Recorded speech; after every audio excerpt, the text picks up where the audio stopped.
Last year, Susan and Paul Kadilak of Kadilak Homes brought their talents from social media to a reality series, Renovation Rekindle, on NECN. We've been putting videos out for about almost 5 years now. Yeah.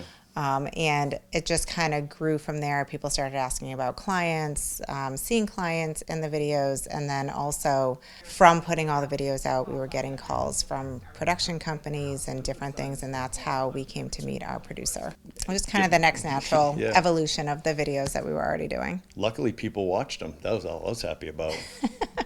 Susan and Paul recently capped off their first year of production with their first New England Emmy nomination. I mean, our producer called us and he's like, guys, you can officially say you are Emmy nominated producers. And we're like, huh? We're builders and, we do real estate, and we understand the Emmys. That's totally like his wheelhouse. He's like, you don't understand, this is a big deal. And we're like, no, we know. Like, it's flattering, to be honest. Like, that was never the intent from when we started. Like, we'll do this so we get an Emmy. It's just very cool that it was even recognized. Yeah, it was super cool just to be nominated. It was fun. For the Kadilaks, the biggest reward is bringing clients' homeowning dreams to life. I mean, I get to act like an idiot most of the time,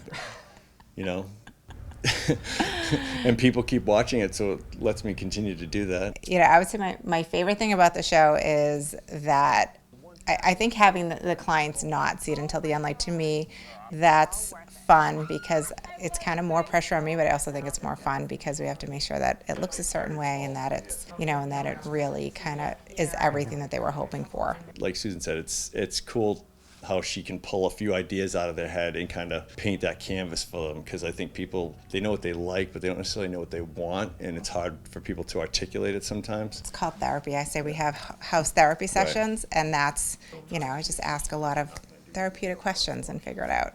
As production winds down on season 2, Susan and Paul hope they can continue to make every project special for clients and viewers. I think as we go, it's, having the show and also putting our work out there, it's making sure that we're putting out things that are different, that we're changing, that we're kind of elevating what we're doing. So it keeps us on our toes. So yeah, it does evolve you as a company, because like you said, you don't want to just copy paste everything. Yeah. Trying to always think a little differently and really make it special for that client, make it work for them. I've seen cases where someone saw tile on another job and they say to Susan, oh, can we use that tile in my bathroom? She's like, no. And they're like, what do you mean?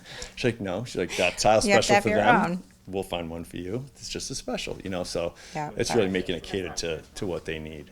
Season 2 of Renovation Rekindle premieres this fall. You can watch episodes of Season 1 now, Saturday and Sunday mornings on NECN and on the Renovation Rekindle app. So don't worry, if you miss it Saturday, you can see it Sunday. And if you miss it Sunday, you can download the app and watch it Monday. Good. Until next time, this is Chris Flaherty with your BNEWS Entertainment Buzz.